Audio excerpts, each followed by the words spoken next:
Alrighty, kids, in today's lesson, in this video, we are going to talk about topic 10 for unit pricing, okay? And you will want to open your book and take out some paper and turn to page 262 and 263. So pause the video and get yourself set up, ready to go. Alrighty.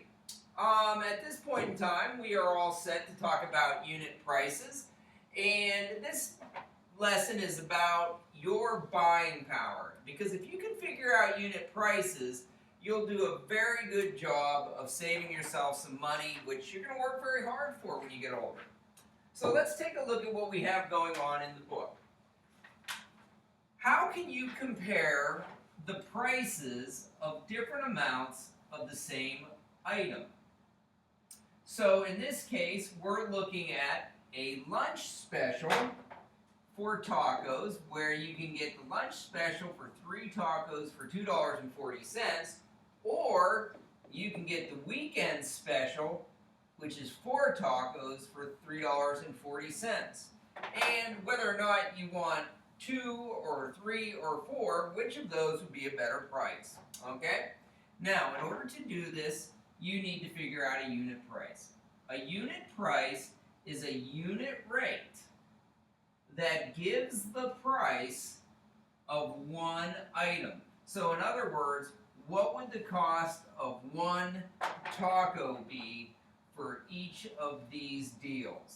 Okay, and once you know that, then you can decide whether you want to get the lunch special or the weekend special. You can compare unit prices of the same item to determine which is a better deal. And that's what we want to know. Is this a better deal, or is this a better deal? Is the lunch special or the weekend special a better deal? So a couple things that we want to remember when we're doing this. Number one, you always want to find your initial ratio. In this case, your initial ratios are going to be determined by the price of either the 3 tacos or the 4 tacos. So those are your initial ratios, okay? Then you want to set up for a proportion, okay? So you want to then decide which one of those will give you a better unit rate. And the last thing you want to do is scale the proportion through either multiplication or division. Now notice that I say multiplication or division. I say that because some units might require you to scale up using multiplication. Alright, so let's take a look and see what the book tells us to do for step 1. Step 1, find the unit price for the lunch special. So the lunch special, okay, will be set up as our initial rate. Write the cost of the lunch special as a rate. So that would be $2.40 for 3 tacos. Divide the terms. So in this case, they are assuming you're going to use a calculator and just do your division. But again, if you wanted to use the standard algorithm, you're just dividing your top term by your bottom term. And 3 will go, bring your decimal point up. 3 will go into 24 8 times. 8 times 3 is 24. This convenient number allows us to terminate our amount. So our quotient terminates, and it tells us the unit price for the lunch special is 80 cents per taco. Okay? So now we know that the price for a taco during the lunch special is going to be 80 cents per taco. Okay? So now let's look at the next one. Let's take a look and find the weekend special, the unit price of the weekend special.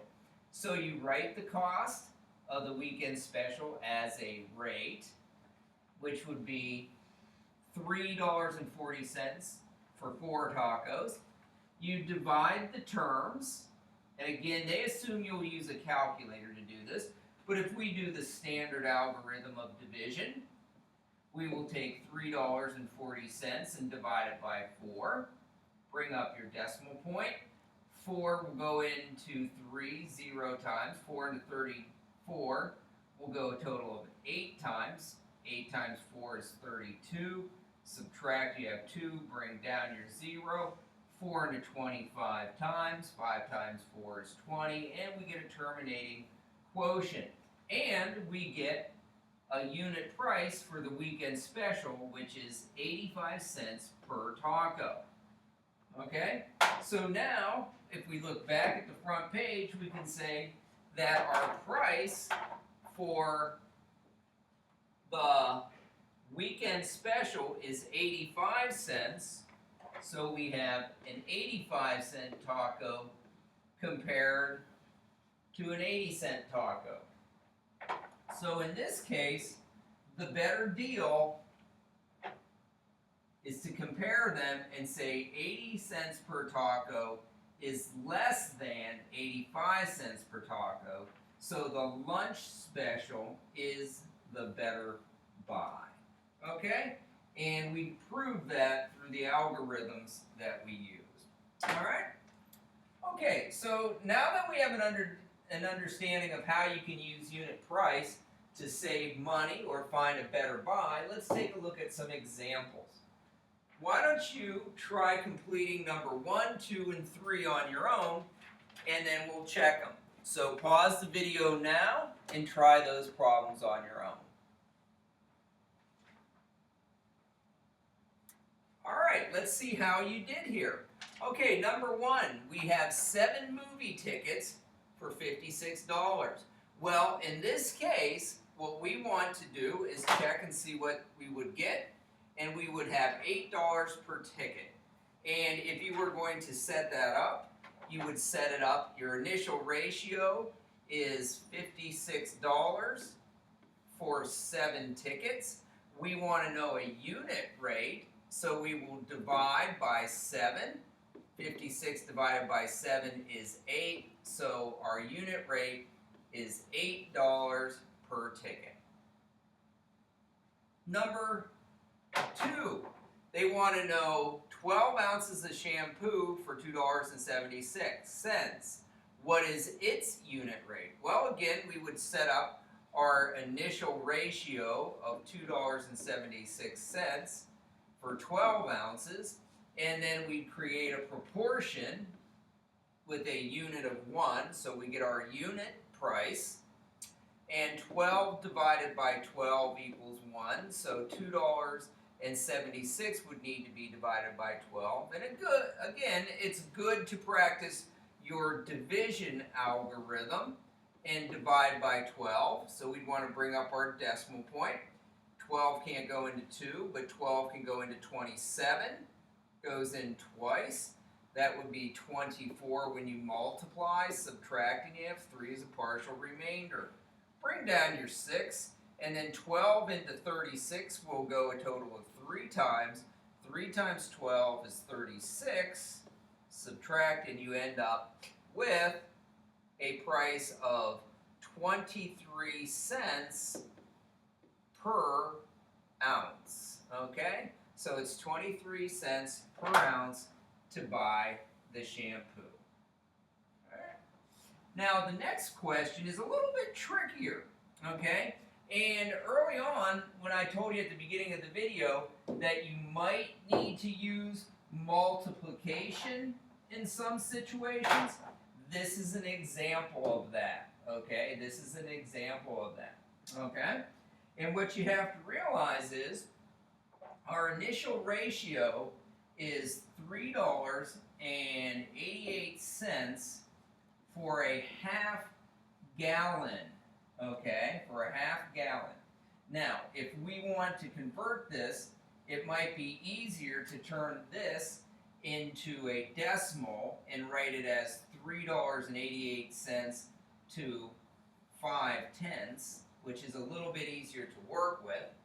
And then the other thing what you want to consider is that when you're talking about a gallon, they are working with a half gallon. So a unit would be 1 full gallon.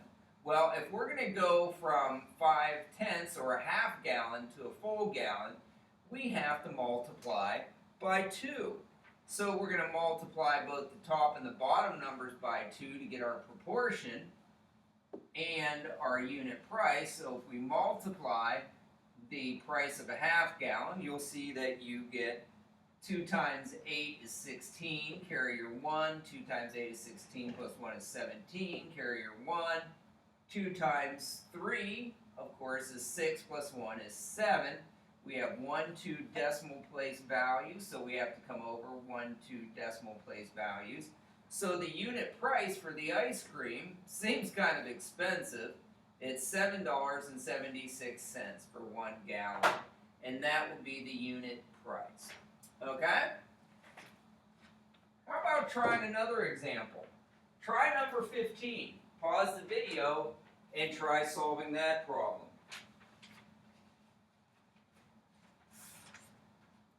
Okay, here we go. Which container of milk is a better buy? All right, so here we are. We've got our half gallon compared to our full gallon. Remember, this represents our unit, okay, 1 gallon. So in this case, what we want to do is we can just leave this price by itself. But we do need to turn that into a unit price.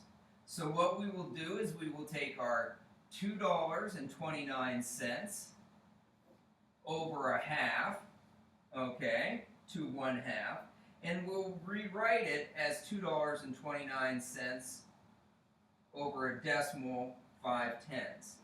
And now what we can do is we can come up with a unit price for a full gallon, okay?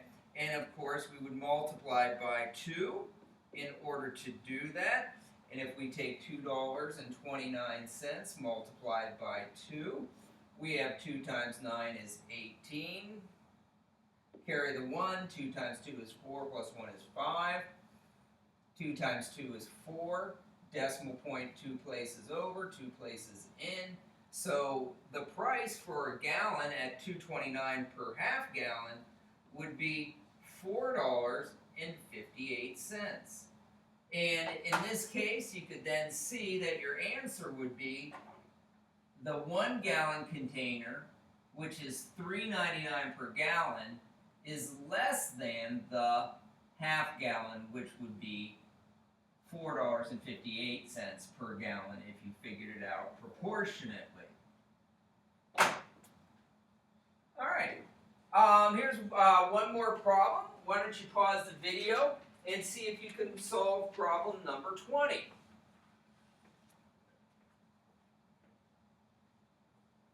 Okay. Inez and her friends are buying ride tickets at an amusement park. Order these options from best buy to worst buy.